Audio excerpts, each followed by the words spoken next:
இப்போ ரீசெண்ட் டைம்ஸில் வந்து பார்த்தீங்கன்னா லோகேஷ் கனகராஜோட இன்டர்வியூ ரொம்பவே அதிகமாக வைரல் ஆகிட்டு இருக்கும். இதுக்கான காரணம் என்னன்னு பார்த்தீங்கன்னா, இப்போ ரீசெண்டாக அவரோட மூவி ரிலீஸ் ஆச்சு. அது மட்டும் இல்லாமல் இப்போ இருக்கிற ஜென்ரேஷன் வந்து ஹீரோவை விட அதிகமாக டேரக்டர்ஸை தூக்கி வச்சு இந்த அளவுக்கு செலிப்ரேட் பண்ணுறதுக்கான காரணம் என்ன அப்படிங்கிறத இந்த வீடியோவில் ஃபுல்லாக பார்க்கலாம்.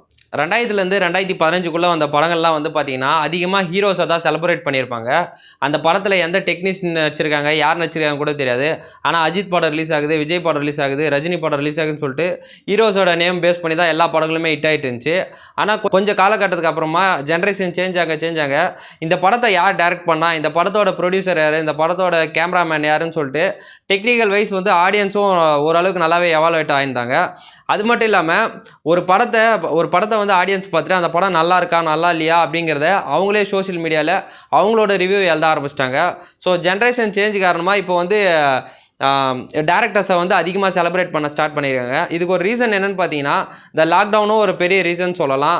லாக்டவுனுக்கு அப்புறமா ஆடியன்ஸ் வந்து மலையாள படம், இங்கிலீஷ் படம், தமிழ் படம், தெலுங்கு படம்னு சொல்லிட்டு எல்லா பிற மொழி படங்கள் எல்லாத்தையுமே பார்க்க ஆரம்பிச்சிட்டாங்க. ஸோ அதனால் வந்து படத்தை பற்றி எல்லாமே அவங்களுக்கே தெரிஞ்சிருக்கு. ஸோ இப்போ இருக்கிற ஜென்ரேஷனுக்கு ரொம்பவே ஃபேமஸான ஹீரோ, பெரிய ஹீரோ வந்து முக்கியம் இல்லை. அந்த படத்தை ஒரு படம்னா அந்த படத்துக்கு வந்து கதை தான் ரொம்பவே முக்கியமாக எதிர்பார்க்குறாங்க. அந்த படத்தில் ஸ்க்ரீன் பிளேவும் கதையும் நல்லா இருந்துச்சுன்னா அந்த படத்தை வந்து செலிப்ரேட் பண்ணாமல் இருந்ததே இல்லை. அதுக்கு எக்ஸாம்பிள் என்னென்னு பார்த்தீங்கன்னா மாநகரம்னு எடுத்துக்கலாம்.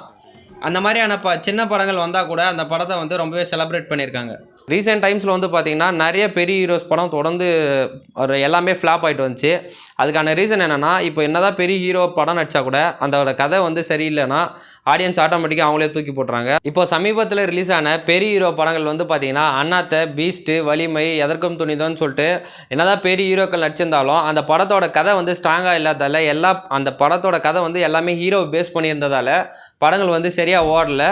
அதுக்கான ரீசன் என்னென்னா, ஆடியன்ஸ் வந்து அந்த மாதிரியான படங்கள் வந்து எதிர்பார்க்கல. கதை ஸ்ட்ராங்காக இருந்துச்சுன்னா அதில் பெரிய ஹீரோ நடிச்சிருந்தாலும் சரி, சின்ன ஹீரோ நடிச்சிருந்தாலும் சரி, அந்த படம் வந்து சூப்பர் ஹிட் ஆகிறதுக்கான சான்ஸ் நிறையவே இருக்குது. ஸோ அதனால தான் வந்து பார்த்தீங்கன்னா இப்போ இருக்கிற ஜென்ரேஷன் வந்து அதிகமாக டேரக்டர்ஸை தூக்கி கொண்டாட ஆரம்பிச்சிருக்காங்க. அது மட்டும் இல்லாமல் இப்போ ரிலீஸ் ஆகிற படம் வந்து பார்த்தீங்கன்னா ஹீரோ பேரை பேசுறதை விட இப்போ வந்து அட்லி படம் ரிலீஸ் ஆயிருக்கு, நெல்சன் படம் ரிலீஸ் ஆயிருக்கு, எச் வினோத் படம் ரிலீஸ் ஆயிருக்கு, நெக்ஸ்ட் வந்து விக்னேஷ் சிவன் படம் எடுக்கிறாருன்னு சொல்லிட்டு நிறைய டேரக்டர்ஸோட நேம் வந்து அதிகமாக பேசப்படுது. இது வந்து பார்த்தீங்கன்னா இப்போ ரொம்பவே நல்ல விஷயமும் கூட. அது மட்டும் இல்லாமல் இப்போ ரீசெண்ட் டைம்ஸில் வந்து இவர் லோகேஷ் கனகராஜோட நிறைய இன்டர்வியூஸ் வந்து ட்ரெண்ட் ஆகிட்டு இருக்கு. அதுக்கான ரீசன் என்னென்னா, விக்ரம் படத்தில் கமல் தான் ஹீரோ, ஆனால் கமல் சாரை விட அதிகமாக வந்து லோகேஷ் கனகராஜை வந்து பேச ஆரம்பிச்சிருக்காங்க.